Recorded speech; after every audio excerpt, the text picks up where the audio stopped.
살아계신 하나님 감사드립니다. 하나님께 예배드리는 가운데 또 귀한 예물 11조로 감사로운 수화로 또 사랑의 헌금으로 정말 다양하게 이렇게 올려드리게 하시니 감사드립니다.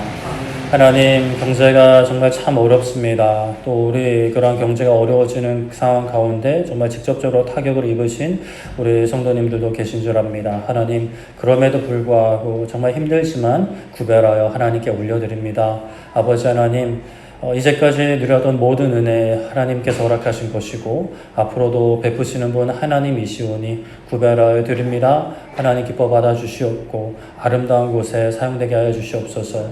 특별히 아버지 산불피해를 당하시고 또 지진피해를 당한, 비록 우리가 같은 민족은 아니라 하더라도 같은 지역민은 아니라 하더라도 아버지, 우리가 사랑을 나누기 원합니다. 적지만 아버지 하나님, 우리가 나눌 때에 아버지 하나님 사용하셔서 아름다운 하나님의 역사가 이루어질 수 있도록 하나님 은혜로 함께하여 주시옵소서.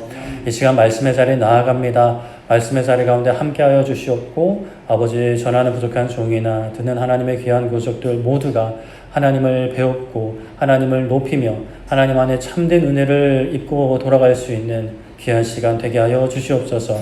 감사드리며 예수님의 이름으로 기도드립니다. 아멘. 하나님 말씀 보겠습니다. 하나님 말씀 사무엘상 29장 3절부터 7절까지.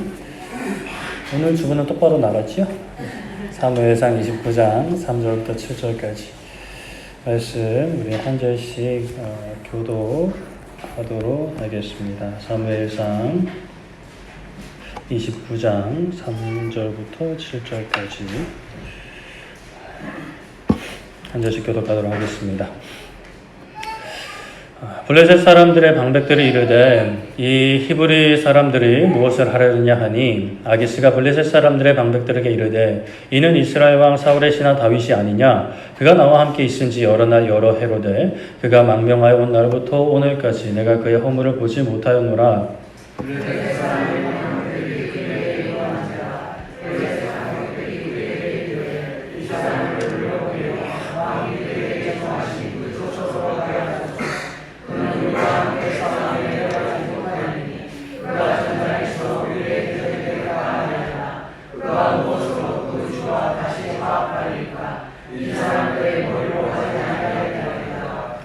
그들이 춤추며 노래하여 이르되 사울이 죽인 자는 천천히요 다윗은 만만이로다 하던 그 다윗이 아니니까 하니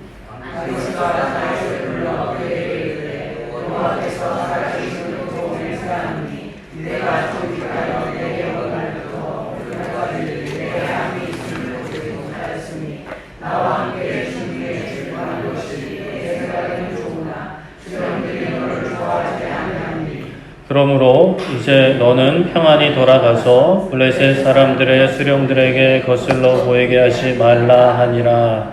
아멘. 네, 누구지? 아멘. 아주 크게 이쁘게 하네요. 자, 오늘은 하나님의 이끄심, 그리고 부호 제목은 거절당하고 쫓겨날 때라는 제목으로 말씀 나누고 사는데, 네, 감사합니다. 우리 좀 파이팅 한번 하고 말씀을 나눌까요? 우리 오른손, 왼손도 괜찮습니다. 난 너무 피곤하다. 양손도 괜찮고요. 우리 함께 주먹 좀 불끈 쥐고 따라해 주시면 감사하겠습니다. 하나님만 사랑합니다. 하나님만 경배합니다. 하나님만 예배합니다. 박수 하나님께 영광을 받습니다. 네, 감사합니다. 부족한 목사를 이렇게 도와주시는 분들이 많네요. 감사합니다. 여러분들 지난 한 주간 어떤 한 주를 보내셨을까요? 개인적으로든 가정적으로든 회사 직장 사업장으로 여러 가지 일들이, 아니면 그냥 기억이 안 나는 그냥 평범한 일상을 보내실 수 있는데 나라적으로는 큰 일이 있었죠. 어떤 분들은 굉장히 기뻐 환호하는 분들도 계셨고, 어떤 분들은 그냥 씁쓸한 마음을 가지신 분들, 또 어떤 분들은 너무 심하게 좌절하는 분들도 계셨는데, 그러나 우리가 지금 이 순간 어떠한 상황에서도 예배해야 함을 잊지 않고, 또 우리는 대한민국 국민이기도 하지만 또 뭐 직장에는 뭐 여러 직책일 수도 있고, 또 개인 사업하시는 분들은 사장님이시고, 또 가정에서 뭐 아버지, 어머니, 남편, 아내, 뭐 아들, 딸, 부모님 뭐 다양하시겠지만, 그러나 지금 이 시간은 우리가 하나님의 자녀로 하나님을 예배하는 시간이기 때문에 어떠한 걱정과 어떠한 실망과 어떠한 기쁨까지도 스탑하고 하나님께 집중할 수 있는, 하나님을 예배할 수 있는 시간이 되기를 소망합니다. 우리가 저번 주에는 사울은 이제 블레셋 군대가 이스라엘을 공격하려 하자 참 두려움에 휩싸인 상황이 있었죠. 그래서 하나님께 답을 구했습니다. 참 잘했는데, 그런데 문제는 참 다양한 방법으로 구해도 하나님은 아무런 응답이 없으셨다라는 거예요. 그래서 사울은 그렇게 하다 자신을 위해 신접한 여인을 찾죠. 자신이 신접한 여인을 다 쫓아냈는데 다시 어떻게 신하들에게 명령해서 찾습니다. 그렇게 찾아가서 그녀에게 그 신점이라 그럴까요? 그 원하는 사람을 좀 불러 올리라고 하니까 내가 왕 때문에 죽을 수 있는데 않겠다라고 했습니다. 그래서 사울은 그녀를 안심시키려고 누구의 이름으로? 하나님의 이름으로, 하나님의 살아계심으로 맹세하면서까지 그 여인의 안전을 약속을 했죠. 사울은 신접한 여인을 찾으면서 하나님의 이름을 맹세했고, 그 여인도 하나님의 이름으로 하는 맹세를 듣고 영혼을 불러오는 참 이 안타까운 상황을 저번 주에 살펴보았습니다. 굉장히 슬픈 모습이죠. 안타까운 모습입니다. 분노스러운 모습이에요. 말로는 하나님의 이름을 이야기하지만 하나님께서 가증스럽다 하신 일들을 서로 하고 있는 거죠. 사울 입장에서는 인간적으로 생각하면 참 답답한 상황일 수 있었지만 자신이 신접한 여인을 내쫓는 등의 선한 일도 했고 어떠한 기도, 간구, 이제 하나님 일단 찾기는 찾았으니까. 그런데 하나님의 응답이 없으셨죠. 그래서 나름대로 이제 신접한 여인을 찾은 건데 그러나 아무리 답답하더라도, 아무리 앞이 캄캄하고 정말 내 앞길이 보이지 않는다 하더라도 그래도 그가 해야 하는 일, 할 수 있는 유일한 것은 하나님 앞에 엎드리는 것이었는데 신접한 여인을 찾았던 거죠. 예수님 이 땅에 계실 때 수로보리게 여인이 예수님께 나아갔을 때 예수님은 그냥 말을 안 듣는 정도가 아니라 모욕까지 하셨습니다. 그러나 그 여인은 사울처럼 다른 곳에 가지 않았죠. 개 같은 자라는 모욕을 참아가면서 부스러기 같은 은혜를 구했습니다. 예수님은 이방인들을 개같이 여기는 그 유대인들 사이에서 그 이방 여인, 이방인이기도 하고 여자이기도 한, 남녀 뭐 그런 게 아니라 그때 당시엔 그랬으니까요. 여자를 남자보다 더 이게 낮게 보는 그런 사회적 시선이 있었으니까요. 그런 유대인들 남자 사이에서 그 이방 여인을 칭찬하십니다. 우리는 어떤 상황에서도 하나님 앞을 지켜야 하죠. 지금 우리가 이렇게 예배의 자리를 지키는 것처럼요. 바라옵기는 우리의 몸만 이 예배 자리를 지키는 것이 아니라 정말 우리의 마음이 어디를 가든 무엇을 하든 월화수목금토 어디에 있든 예배자로서 살아가는, 우리 또 사명이 가려졌는데 우리 사명이 이제 예배, 첫 번째가 예배 찬양 기도잖아요. 어디를 가든 하나님을 예배할 수 있는, 하나님의 응답이 좀 없으시다 하더라도, 아니 좀 오래 응답이 없으신다 하더라도 그래도 예배와 찬양과 기도를 멈추지 않는, 돌이켜보면 저는 참 하나님의 응답 없으실 때 어떤 그런 한탄스러운 말들, 냉소적인 말들, 고독을 씹는 이상한 말들을 좀 많이 했던 것 같습니다. 그게 혼자 멋있다고 생각을 했던 것 같아요. 참 지금 생각해보면 꼴값인데 그랬던 시간들이 있어요. 참 말로 하나님 앞에 죄를 지었던 시간들이죠. 여러분들은 절대로 그러한 시간을 안 겪으셨으면 좋겠습니다. 모든 상황 속에서 하나님을 예배하고 찬양하고 기도하는, 하나님 다 듣고 계시니까요. 들은 대로 행하신다 하셨습니다. 그러니 정말 하나님 앞에 항상 예배자로, 하나님의 자녀로 살아가는 우리 모두 되기를 소망하고 축복합니다. 오늘은 이제 그 이후에 이어서 사울이 이제 신접한 여인을 하나님의 살아계심을 맹세하여 설득을 해서 누구를 불러달라 했을까요? 사무엘을 불러달라 합니다. 이 여인이 사무엘을 불러 올리는데 사무엘을 보고 사울에게 이야기하기를 그 여인이 막 놀라면서 당신이 사울 왕이 아니십니까? 라고 이야기를 하는 거예요. 이 참 신기한 노릇이죠. 신점 같은 데 가서도 보면은 딱 앉으면 무슨 문제가 있구만 뭐 이렇게 맞추는 것처럼 사울이 다 숨기고 갔고 바로 전까지는 몰랐는데 그 영이 올라오는 그것을 보고 영이 이야기를 했는지 모르겠습니다. 그 메커니즘이 어떻게 되는지. 근데 이제 사울이라는 것을 알아차려요. 그런데 여기서 참 어려운 부분이 생깁니다.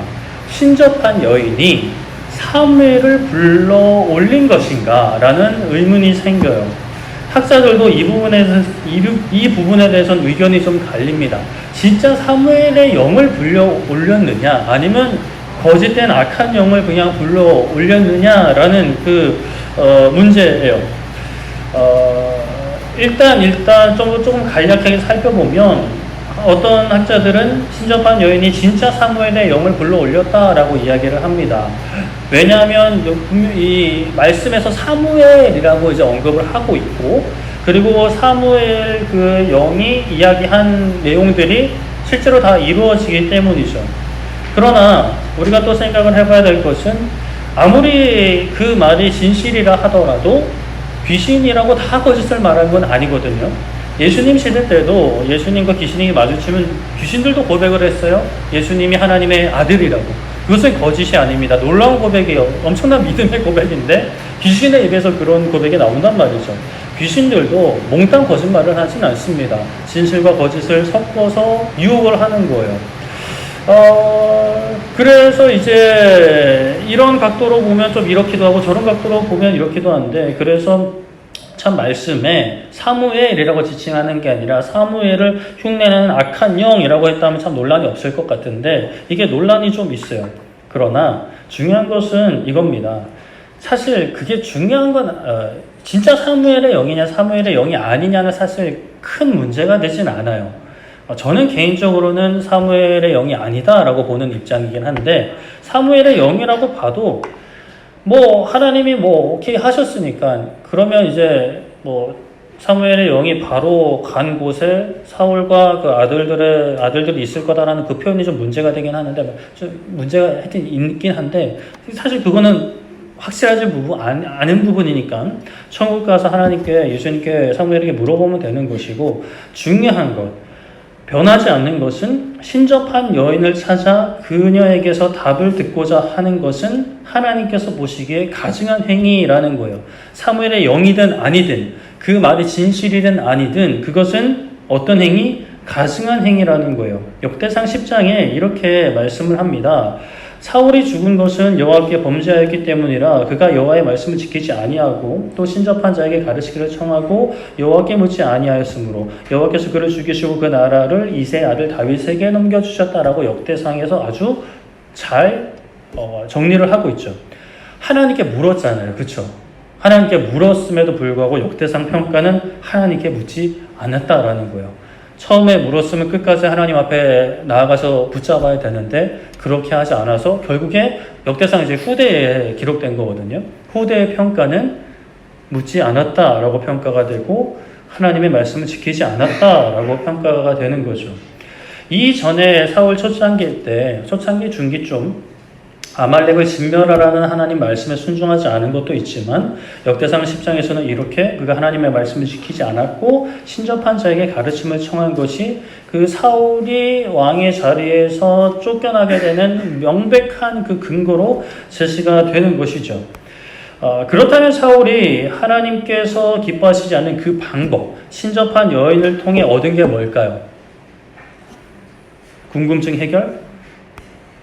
그것은 사실 별거 아니고 사무엘상 28장 20절에 사울이 갑자기 땅에 완전히 엎드려지니 이는 사무엘의 말로 말미암아 심히 두려워하며 또 그의 기력이 다하였으니 이는 그가 하루 밤낮을 음식을 먹지 못하였음이니라 라고 말씀을 합니다. 무엇을 얻었다고요? 여기서 보면 무엇을 얻었을까요?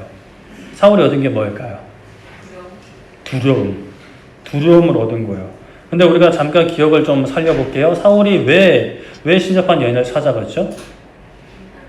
왜? 그렇죠. 하나님의 응답이 없으셨어요. 우리 참 유초등부 아주 수준이 높아요. 담당 교육자가 누군지 모르겠어요. 너무 부족한 사람입니다. 죄송합니다. 웃자고 한 소리예요. 자, 잠깐 맥이 끊겼네요. 그런 상황 속에 사울이 그런 상황 속에 무엇을 느꼈죠? 두려움을 느꼈어요. 블레셋으로 두려움을 느끼고 하나님도 응답이 없으시니까 막 두려운 거예요. 그래서 사실 그 두려움을 해결하려고 신접한 여인을 찾았는데 신접한 여인을 만나고 나서 얻은 게 뭐예요? 더 심한 두려움을 얻은 거예요. 심히 두려움을 얻었다라고 해요. 그는 자신에 대해서, 자신에게 일어날 일에 대해서, 이 전쟁에 대해서 알고 싶은 거예요. 그냥 단순히 알고 싶은 게 아니라 왜 알고 싶은 거예요? 궁금증 해결이 정도가 아니라 이 두려움, 내 걱정을 없애고 싶은 거예요. 근데 결국에는 더 큰 두려움을 얻게 되는 거죠. 그는 안전을 얻고 싶었어요. 생명을 얻고 싶었어요. 그러나 신접한 여인으로 인해서 얻은 것은 너는 내일 죽을 거라는 것과 그로 인한 더 큰 두려움을 얻은 것이죠. 참 두려움은 우리의 판단을 흐리게 합니다. 정신 차려야 되는 거예요. 예수님께서 분명히 말씀하셨습니다. 마태복음 10장 28절에 몸은 죽여도 영혼은 능히 죽이지 못하는 자들을 두려워하지 말고 오직 몸과 영혼을 능히 지옥에 멸하실 수 있는 이를 두려워하라 라고 말씀을 해요. 이 세상에서 우리를 괴롭히고 우리를 힘들게 하고 심지어 우리를 죽음으로 몰고 가는 사람들, 분노하고 짜증나고 또 두려움을 느낄 수가 있죠. 그러나 분명히 말씀을 하세요. 두려워하지 말라. 두려움이 안 생길 것 같으면 이런 말씀도 안 하시겠죠. 두려움이 생기니까 이런 말씀을 하시는 거예요. 두려워하지 말아라. 왜냐?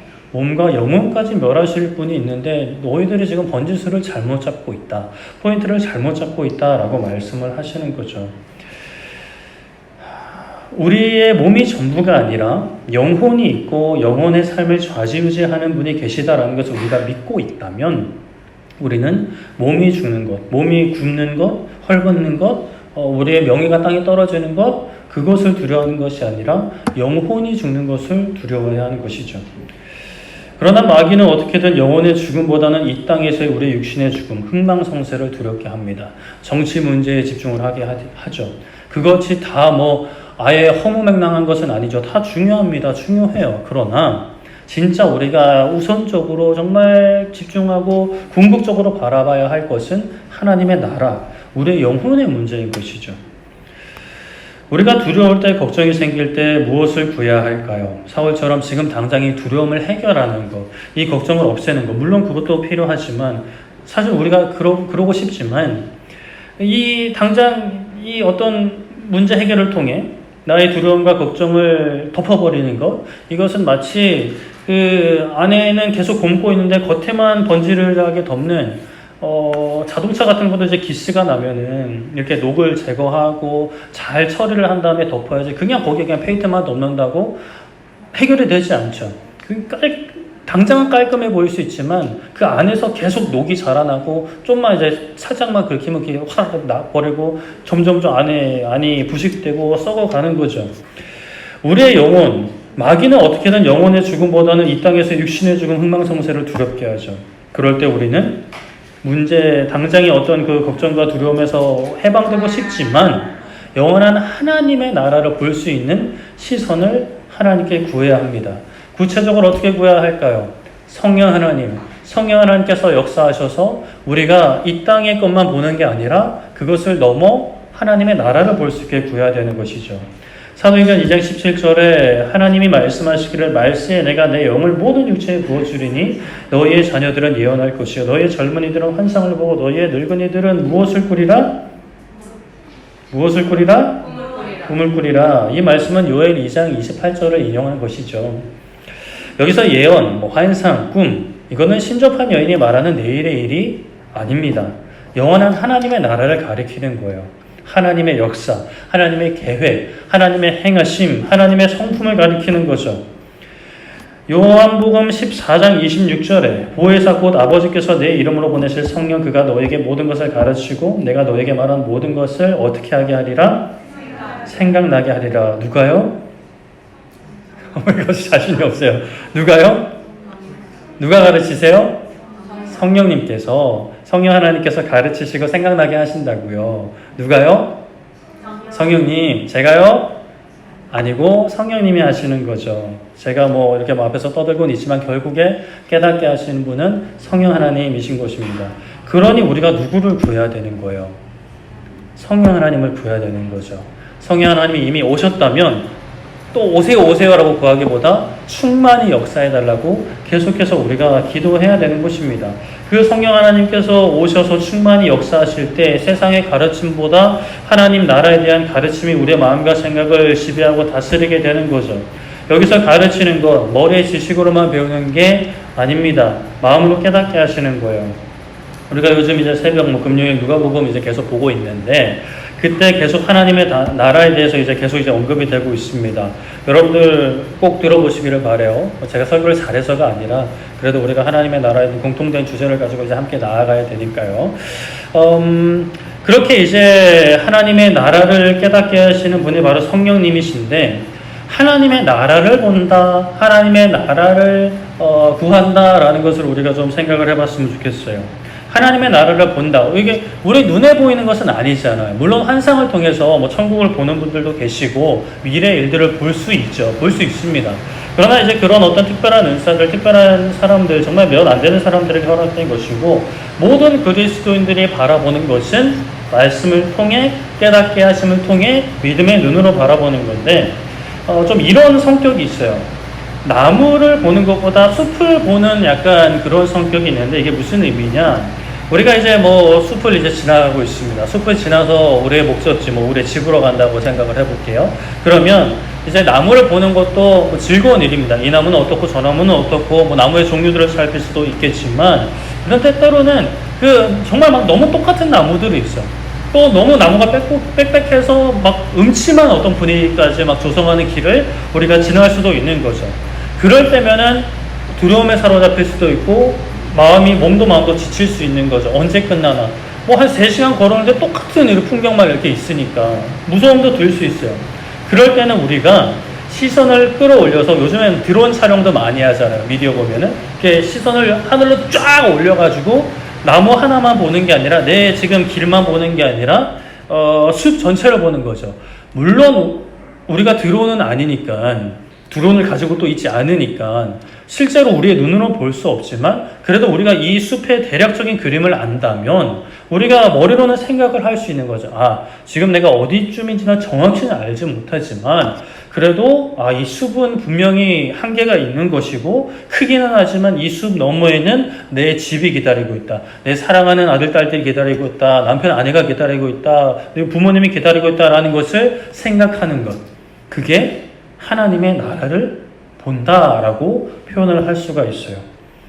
하나님이 어떤 분인지 생각하는 거예요. 하나님이 어떠한 일을 행하셨는지 생각을 하는 거예요. 하나님이 허락하신 이 세상은 우리 눈에는 너무나 빽빽하고 너무나 하루하루가 똑같고 막 어두침침한 그런 모습이 우리 눈에 지금 보일 수 있지만, 그러나 하나님께서 이 세상을 만드시고 이 나라를 만드시고 이 세상을 이끌어가고 계시다라는 것을 우리가 시선을 3차원적으로 쫙 끌어올려가지고 보는 것이 하나님의 나라를 본다라고 할 수 있는 것이죠. 사울이 위기 상황이긴 한데, 사울만큼이나 위기 상황에 있던 사람이 또 있었어요. 누구죠? 다윗이에요. 다윗이 사울을 이제 피해서 블레셋으로 도망갔죠. 그래서 그 블레셋 왕 중에 한 명인 아기스에게 이제 망명 아닌 망명을 하고 이렇게 지내고 있었어요. 그때에 이제 블레셋이 이스라엘을 치려고 하니까 아기스가 다윗을 부릅니다. 다윗을 불러서 너 힘 좀 보태라. 나와 함께 해라. 그리고 내가 너를 내 머리를 지키는 자로 삼을 거야. 라고 이야기를 한 거죠. 근데 다윗이 어떻게 했어요? 나는 그럴 수 없습니다. 이스라엘 백성들, 우리 민족, 그건 말도 안 됩니다. 라고 하지 않았죠. 그러면 안 되죠. 그러면 이제 당장 그곳에서 어떤 일이 일어날지 모르니까요. 그 다윗은 당장에 거부할 수가 없었어요. 그러나 그렇다고 블레셋과의 전투에 참여해서 같은 민족을 공격하면 어떻게 돼요? 이스라엘 백성들에게는 진짜 완전한 원수. 좀 약간 동정표라도 좀 가지고 있었는데, 완전히 우리 버렸네? 그냥 지 살 길 찾아갔네? 라고 이제 생각을 하게 되는 거죠. 다윗은 참 이러지도 못하고 저러지도 못하는 상황이었어요. 여기서 뭐 다윗이 엎드려 기도했다 이런 어떤 본문은 없지만, 그러나 기도하지 않았을까라는 생각은 하는데, 자, 아기스가 블레셋 민족 중에 하나의 우두머리예요. 블레셋 민족은 한 5개 정도의 이제 부족이 있고, 각 지역마다 이제 왕이 있고, 그들을 이제 방백이라고도 하는데, 방백은 또 밑에 뭐 장군들을 가리키기도 하는데, 그래도 이제 우두머리들을 가리키기도 합니다.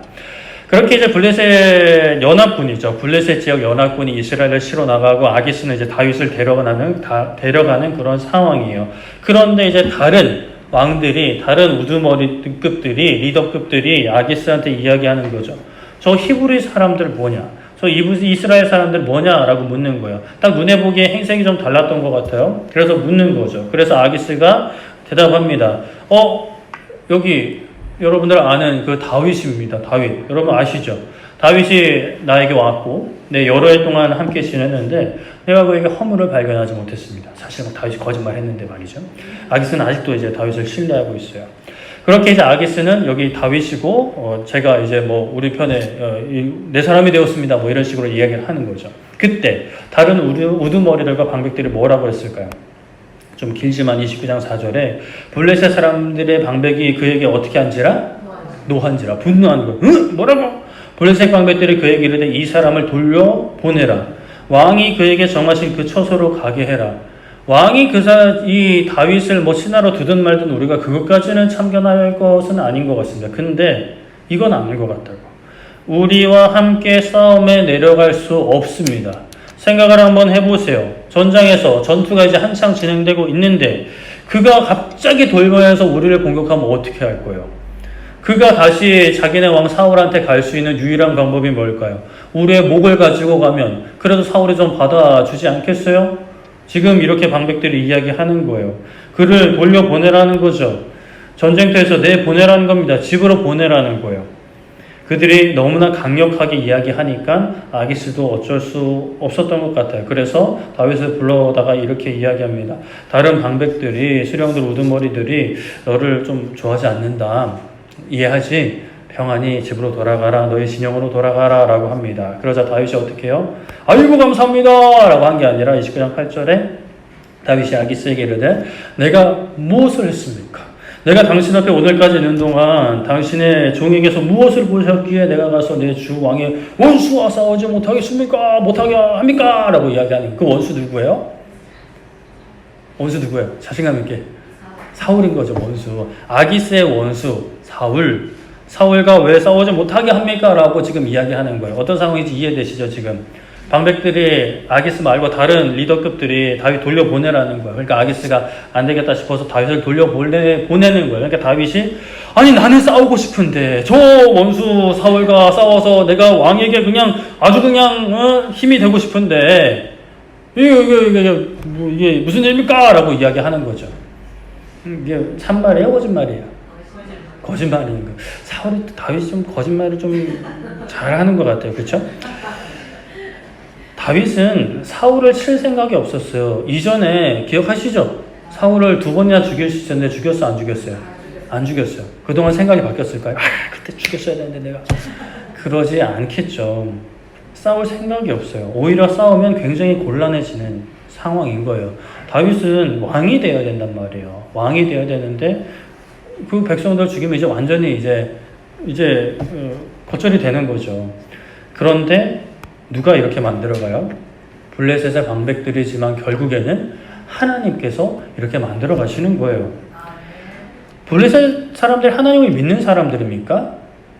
우상을 섬기는 사람들이에요. 이방인들이고 하나님이 가증스럽게 여기는 일들을 행하는 사람들인데 그러나 하나님은 그들의 마음을 통해서 그들의 어떤 완악함을 통해서 다윗을 전쟁터에서 내보내시는 거예요. 그 곤란했던 그 상황 가운데서 물리치시는 거죠. 다윗의 손으로 같은 민족 이스라엘을 공격하지 못하게 하십니다. 누가 하셨다고요?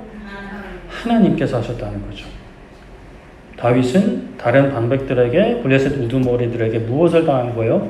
거절을 당하는 거예요. 미움을 받았죠. 그러나 그것이 오히려 다윗에게는 복이었다고 할 수가 있어요.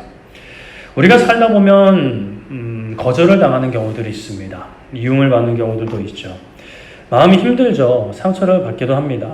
그러나 우리가 기억해야 될 것, 우리의 모든 삶을 인도하시는 분이 하나님이시다라고 한다면, 그게 맞다면 지금 내 이 상황의 어떤 경험이나 세상의 목소리나 내 어떤 감정이 정답이 아니라 말씀이 정답이라면 하나님께서 그 상황도 인도하고 계신 거고, 내가 세상 속에서 거절을 당하고 미움을 당한 것도 결국에는 그것이 나에게 무엇이다?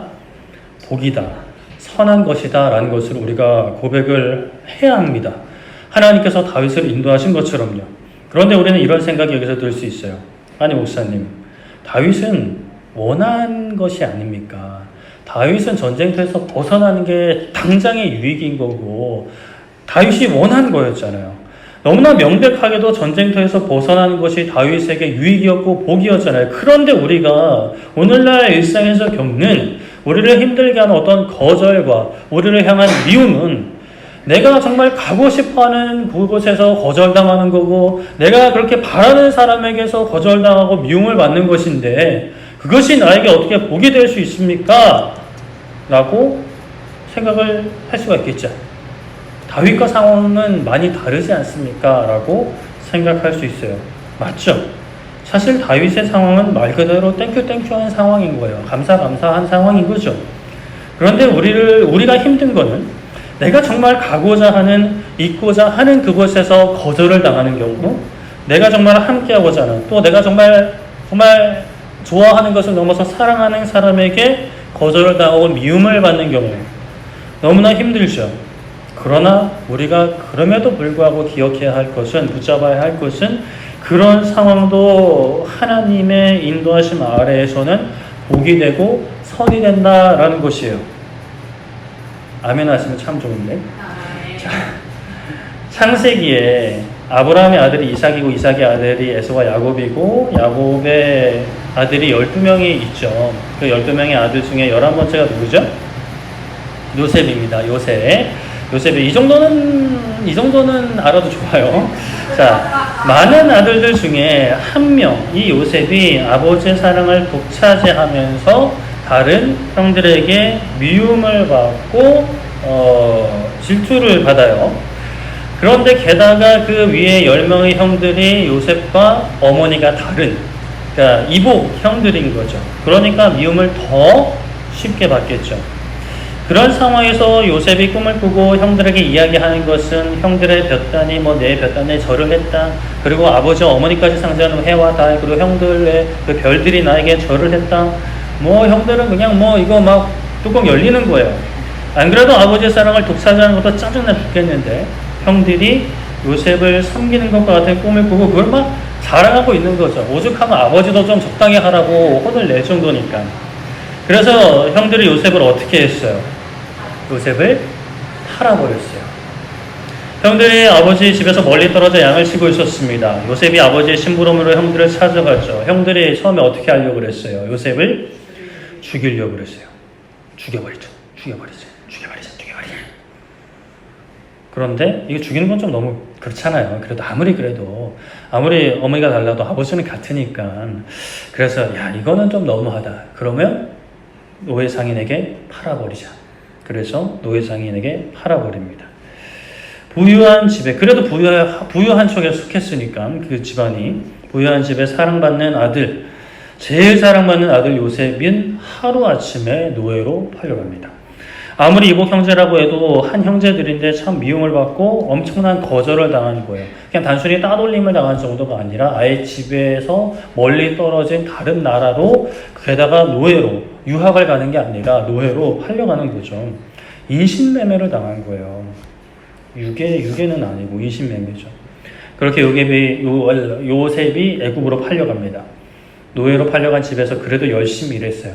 정직하게 일했습니다. 성실히 일했습니다. 하나님께서 요셉과 함께 하셨죠. 그래서 비록 노예지만 인정받으며 살았는데, 그런데 그때 어떤 일이 일어났어요? 요셉이 외모가 아주 출중했다라고 말씀에 언급되어 있죠. 그랬더니 그 집 주인의 아내가 요셉을 유혹합니다. 동심하자.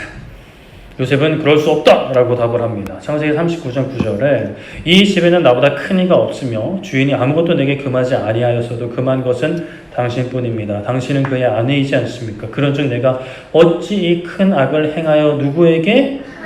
하나님께 죄를 짓겠습니까? 라고 엄청난 모험 답안을 이야기하는 거죠.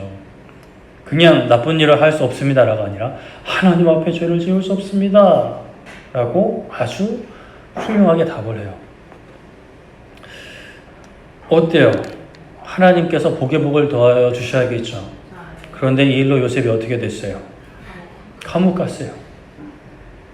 주인의 아내가 요셉이 자기를 겁탈하려고 했다면서 누명을 씌워서 감옥에 보내버리죠. 자, 형들에게는 그래도 직접적인 잘못은 없지만 좀 눈치 없이 좀 속된 표현으로 나댔어요. 미움 살만한 행동을 했어요. 그렇다고 미워하는 건 잘못이지만 물론 그렇다고 인신매매는 너무하긴 한데 그 집주인의 아내의 그 유혹에는 정말 정직하고 하나님 앞에 거룩하고 신실하게 행했어요. 그런데 어떻게 됐어요? 감옥에 가게 된 거예요. 그리고 그 감옥에서 또 어떤 일이 있었어요. 왕의 신하들을 만났죠. 왕의 신하들에게 도움을 주고 풀려나면 나 좀 생각해 달라고. 나 잘못한 거 없어요 라고 이야기를 해. 억울함을 호소해요. 그렇게 신하들은 풀려났는데 잊어버려. 다윗은 전쟁터에서 빠져나가는 거 바라는 것이었어요. 그러나 요셉은 뭐 하나 바라던 게 아니었어요. 애고로 팔려간 거, 감옥에 간 거, 왕의 신하들에게 잊혀진 거, 뭐 하나 바라던 게 아니었단 말이에요. 그러나 요셉이 받은 미움과 거절의 삶의 여정을 말씀에 어떻게 평가를 하느냐? 창세기 39장 2절에 여호와께서 요셉과 함께 하심으로 그가 어떤 자? 형통한 자가 되어 그의 주인 애굽 사람의 집에 있으니 노예로 팔려가는데 무엇하였다?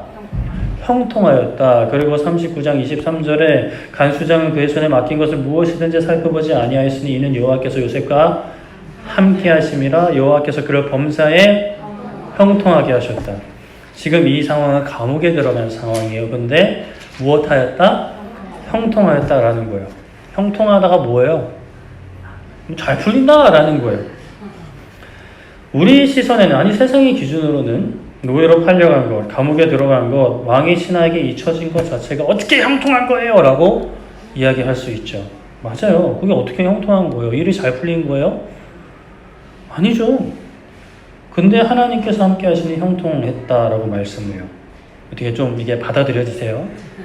믿어지세요?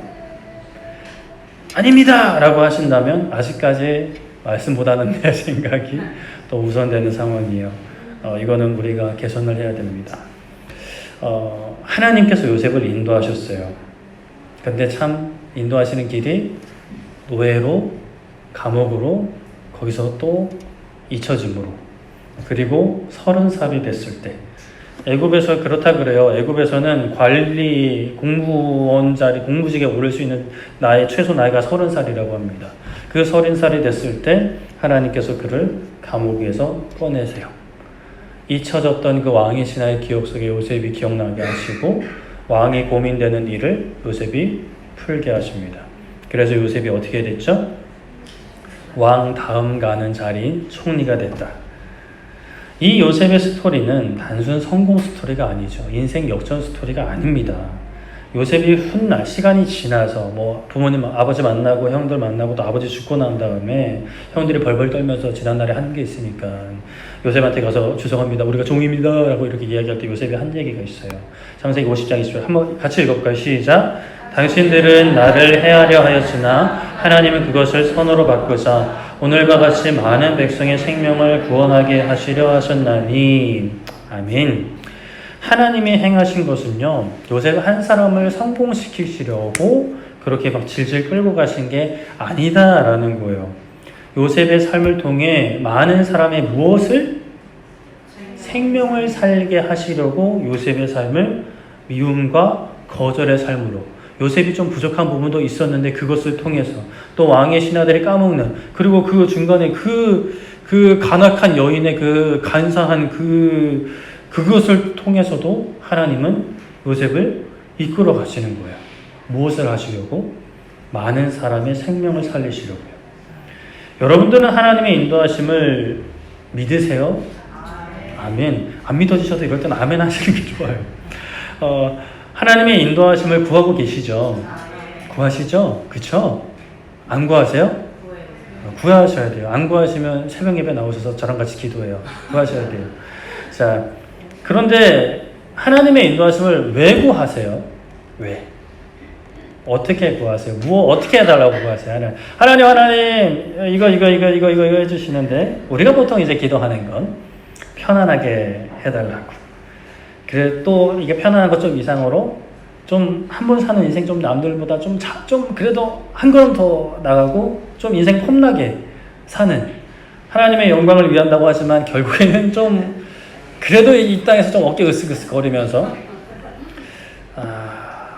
살려고 하나님의 인도하심을 구하고 있지는 않을까요? 생명을 살리는, 영혼을 살리는 하나님의 역사에 쓰임받기 위해서 하나님의 인도하심을 구하기를 소망하고 축복합니다. 우리는 근데 그렇게 생각해요. 높은 자리에 올라가야, 또 내가 돈도 많이 벌어야, 또 건강해야 많은 사람에게 예수님을 전하고 그들을 살릴 어떤 기회가 있지 않겠습니까? 라고 생각을 하죠. 물론 맞는 이야기입니다. 그것도 틀린 말이 아니죠.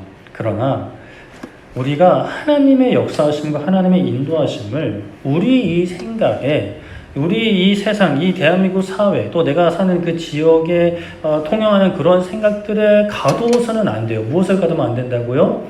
하나님의 인도하심, 하나님의 역사를, 하나님의 나라를 우리의 그 생각에 가두어서는 안 돼요. 때로는 낮은 자리에 내려가야, 돈이 없어 봐야, 건강을 잃어봐야 만날 수 있는 사람들이 있어요. 그러면 그 사람들에게는 누가 복음을 전할까요? 다 모든 그리스도인들이 다 높아지려만 하고, 다 부자가 되려 하고, 다 그냥 잔병치레도 없이 그냥 짱짱하게 살고 싶어 한다면 그 낮은 자리에 내려가야만 만날 수 있는 그 사람들에게는 누가 복음을 전하고 그 사람들의 생명은 누가 책임질 수 있을까요? 저는 아닙니다, 하나님이라고 우리는 이야기하고 또 그렇게 기도를 할 수 있는데, 누군가는 가야죠. 누군가는 가야죠. 그런데 저도 그래요. 사실 힘들고 어려운 길 가고 싶지 않아요. 편한 길 가고 싶어요. 아프기 싫어요. 우리가 하나님을 믿고 의지하는데, 하나님께 기도하는데, 그럼에도 불구하고 낮은 자리로 내려가요.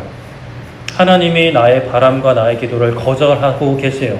그리고 세상으로부터 미움을 받아요. 고난을 겪어요. 경제적으로나 육체적으로나 심적으로나 정신적으로 힘들어져요. 그러면 우리가 어떻게 기도해야 돼요? 그것을 해결해 달라고 기도해야 합니다. 요셉도요, 감옥에 들어갔을 때 어떻게 했을까요? 거기에 나가고자 했었어요. 그 왕이 신하들한테 이야기한 거잖아요. 나 억울하다. 나 나가면 내가 이 꿈 해석해 줬으니까 그 꿈대로 나가게 되면 내 억울함을 좀 풀어달라고 부탁했어요. 가만히 말도 안 하고 이러고 기다린 거 아니에요. 자기가 할 수 있는 그걸 했어요. 근데도 안 됐잖아요. 안 됐으면 어떻게 해야 돼요? 하나님 없어. 하나님 없어. 이러고 그냥 자빠지는 게 아니라 그 순간에도 계속 하나님을 붙잡고 말로나 마음으로나 죄짓지 않고 기다려야 되는 거죠. 계속 기도하면서 또 내가 해야 할 일, 감옥에서 해야 할 일을 하면서 우리가 처한 그 어떤 어려움들, 고난 상황에서 나오기를 기도하며 애쓰지만 하나님이 거기서 건져주실 때까지는 그곳에서 해야 할 일을 해야 되는 것이죠.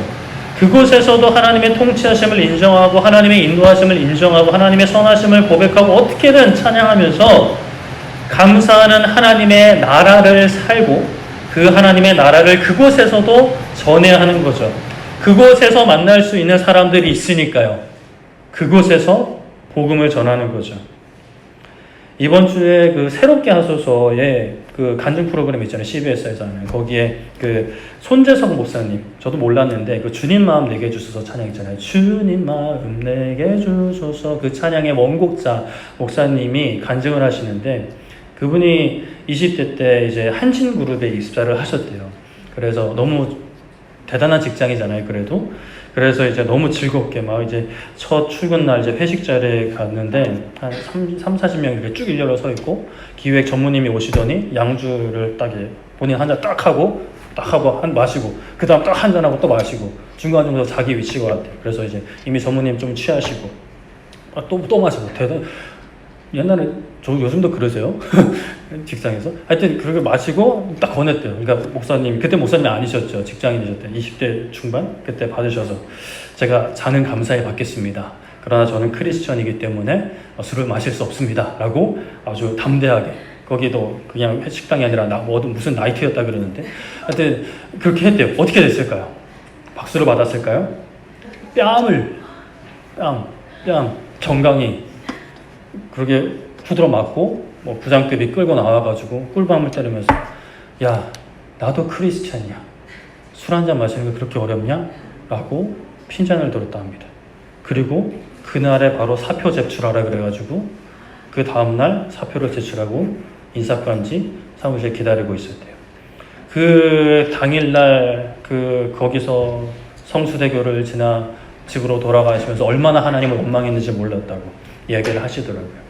그리고 그 다음날 기다리고 있는데 그 어제 자기를 때린 그 기획 전무님이 자기를 부르시더랍니다. 그래서 이제 사무실에 가서 앉으니까 전무님이 그 탁자 밑에서 뭘 하나 꺼냈는데 성경책을 꺼내시더래요. 그 성경책 위에 축 장로 임직 이렇게 써있다라고 하더랍니다. 장로님이셨던 거죠.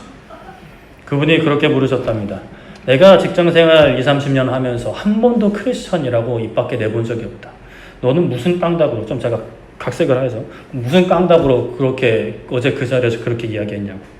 그러니까 그 목사님이 자신이 경험한 하나님, 체험한 하나님을 이야기하고 이럴 수밖에 없다. 내가 믿는 하나님이 이런 분이고 하나님이 나를 만날 수 있기 때문에 이렇게 할 수밖에 없었다 라고 하니까 그 장로님이신 전무님이 나를 크리스천으로 좀 만들어 달라 라고 부탁을 하고 그날에 기획실 수행비서로 발령이 났다. 그래서 3년 6개월 동안 아주 즐겁게 그 원불교 중심 한진그룹의 신우회를 처음에 이렇게 시작을 하게 됐다. 뭐 이런 말씀을 하시더라고요. 참 드라마 같은 이야기잖아요. 그렇죠? 그런데 문제는 뭐예요? 모든 드라마 같은 이야기가 모든 사람들한테 일어날까요? 내 인생에는 그런 드라마가 없을 수 있죠. 그냥 그렇게 뺨 맞고 쫓겨나서 평생 그 대기업이 아닌 기업에서 일하고 살아갈 수 있어요. 그러나 그렇다 하더라도 우리가 살아가는 목표가 뭐예요? 이유가 뭐예요? 무엇을 위해 살아가요? 하나님께 영광 돌리는 삶이잖아요. 그렇죠?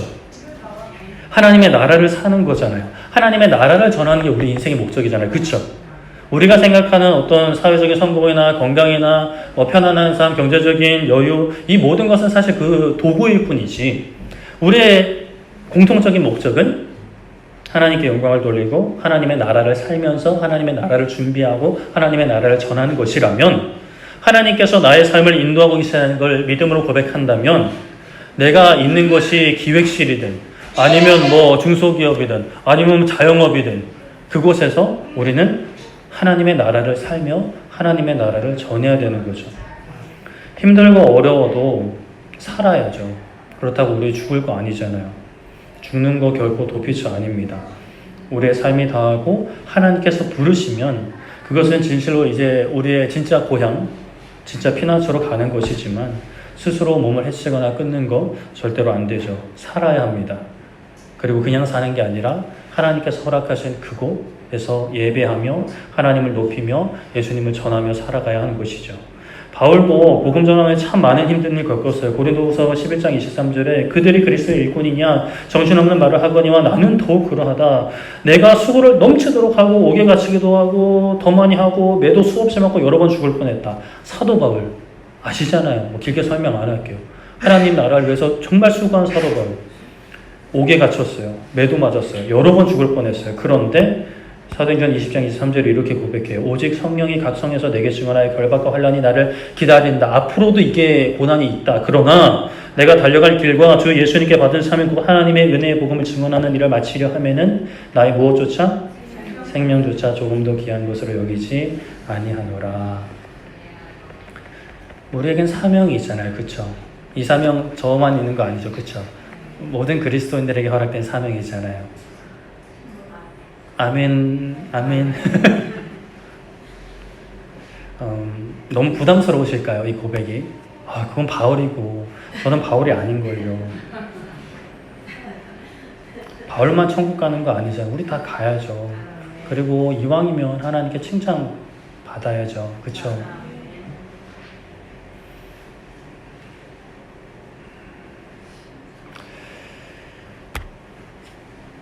복음을 전하는 것보다 귀한 것은 없습니다. 우리가 이 땅에 태어난 이유와 살아가는 목적을 정말 명확하게 세우고 흔들리지 않는 대통령이 탄핵이 되든 안 되든 설령 나라가 공산주의로 넘어가도 군부 독재로 넘어가도 우리는 예배하면서 하나님의 뜻을 구하고 우리가 해야 할 일을 해야 돼요. 뭐 정치인이라면 정치하시고, 경제인이면 경제하시고, 가정주부시면 가정에서 일하고 하면서 하나님을 예배하는, 하나님을 향한 예배를 결코 놓치지 않는 우리 모두 되기를 소망합니다.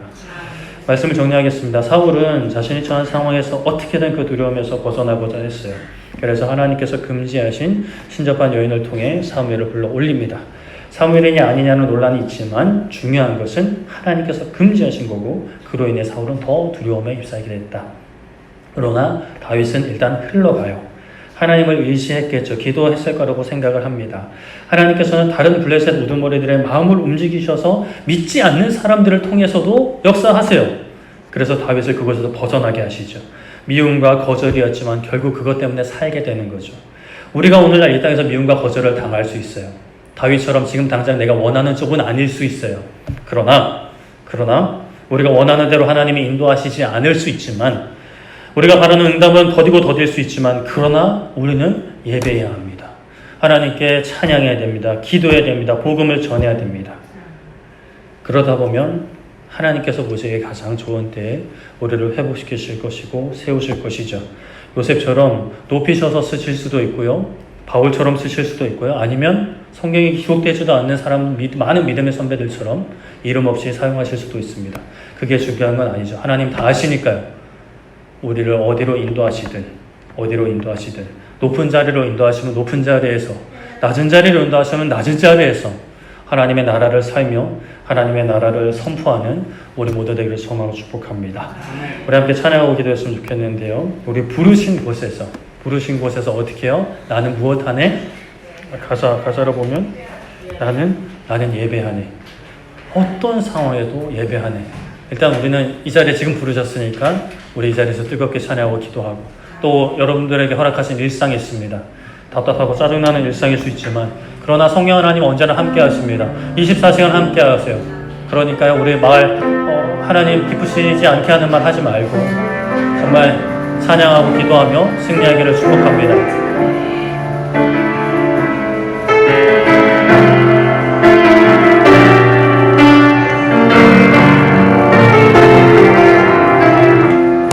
따스한 성령님, 따스한 성령님,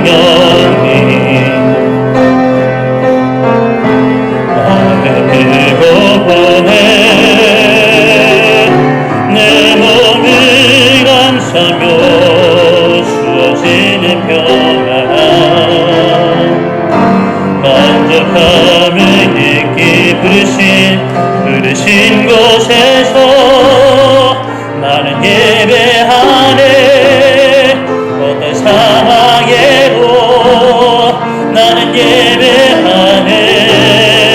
부르신 곳에서 나는 예배하네. 어떤 상황에도 나는 예배하네. 사랑과 진리에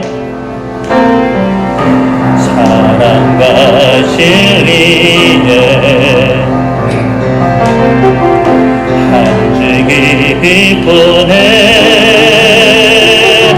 내 몸을 감싸며 주어지는 평안, 그 사랑을 느끼네. 부르신 곳에서 나는 예배하네. 어떤 상황에도 나는 예배하네. 부르신 곳에서 나는 예배하네. 어떤 상황에도 나는 예배하네. 내가 걸어갈 때 길이 되고 살아갈 때 살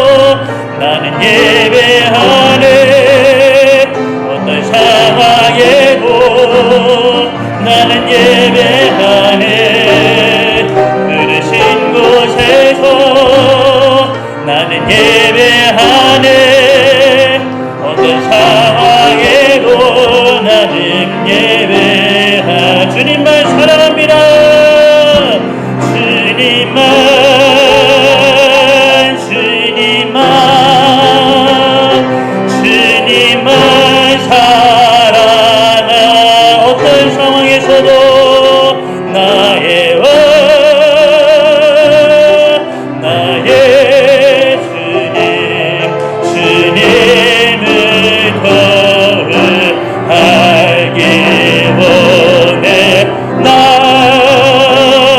주님께 오직 주께 경배하네 거룩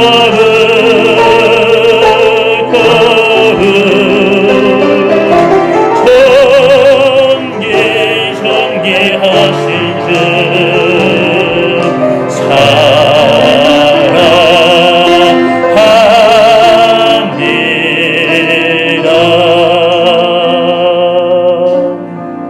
아멘. 그래서 우리 기도할 때 하나님 부르신 그곳에서 허락하신 그곳에서 예배하기 원합니다. 힘들고 어려울 때 감사하기 원합니다. 나를 괴롭히는 그 사람을 용서하고 사랑하기 원합니다. 그것이 일상 가운데 허락하신 우리의 예배입니다. 하나님 예배할 수 있는 힘을 허락하여 주시옵소서. 성령 하나님을 느끼고 경험케 하여 주시옵소서라고 주여 한번 외치고 기도하도록 하겠습니다. 주여 사랑해주신 하나님 아버지 이 시간 우리가 하나님 앞에 기도합니다. 아버지 하나님 오늘 이 시간 우리를 이 자리에 불러주셔서 아버지 우리가 함께 예배했지만 아버지 이 예배가 아버지 하나님 이 시간 찬양과 기도 축도로 끝나는 것이 아니라 하나님 삶으로 이어지게 하여 주시옵소서. 이 예배당을 벗어났을 때 또 다시 분노하고 또 다시 짜증내고 또 다시 미워하는 것이 아니라 하나님 그 외롭고 힘들고 어려운 상황 속에 고통 가운데 있을지라도 아버지 나를 조롱하고 미워하는 그 사람 앞에서도 아버지 예배하게 하여 주시옵소서. 그 상황에서도 하나님은 나의 왕이시고 주님은 나의 주님이시며 성령 하나님 나와 함께 하시는 줄 믿음으로 고백하기 원합니다. 하나님 그곳에서 감사하기 원합니다. 그곳에서 용서하기 원하고 그곳에서 사랑하기 원합니다. 그것이 하나님께서 받으시는 우리의 삶의 예배임을 믿음으로 고백합니다. 하나님 나의 힘으로 가능하지 않습니다. 나의 의지로 나의 지혜로 가능하지 않습니다. 지난날의 오랜 나의 상처들 나의 현재 진행형인 아픔들이 아버지 예배를 못하게 방해합니다. 아버지 하나님 그러나 그 모든 것을 물리치고 살아계신 하나님을 바라볼 때에 우리의 삶을 인도하신 하나님을 바라볼 때 그곳에서 예배하게 될 줄 믿습니다. 감사하게 될 줄 믿습니다. 하나님 찬양하게 될 줄 믿습니다. 기도하게 될 줄 믿습니다. 사랑하게 될 줄 믿습니다. 하나님 우리와 함께 해주시고 감당할 힘을 주시고 능력을 더하여 주시옵소서. 아버지 은혜 베풀어 주시기 원합니다. 주님 은혜 베풀어 주시고 하나님 걸어오게 하여 주시옵소서. 주님 아버지 은혜 베풀어 주시옵소서. 나는 예배하네 그리신 곳에서 나는 예배하네 어떤 상황에도 나는 예배하 부르신 곳에서 나는 예배하네 어떤 상황에도 나는 예배하네 부르신 곳에서 나는 예배하네 어떤 상황에도 나는 예배하네. 살아계신 하나님 아버지 하나님 우리가 진실로 어떤 상황에서도 하나님을 예배하게 하여 주시옵소서. 세상 속에서 두렵고 떨릴 때, 걱정과 불안이 나를 휩싸아올 때, 미움과 거절을 당할 때, 실제적인 고통이 나를 엄습하고 나를 괴롭힐 때에 아버지 하나님 그 상황 속에 하나님이 왕이 되시며 주님이 나의 주님 되시며 또 성령 하나님께서 함께하고 계시라는 것을 믿음으로 선포하고 감사하고 찬양하고 용서하고 사랑하고 예수님 전하게 하여 주시옵소서. 감사드리며 예수님의 이름으로 기도드립니다. 아멘.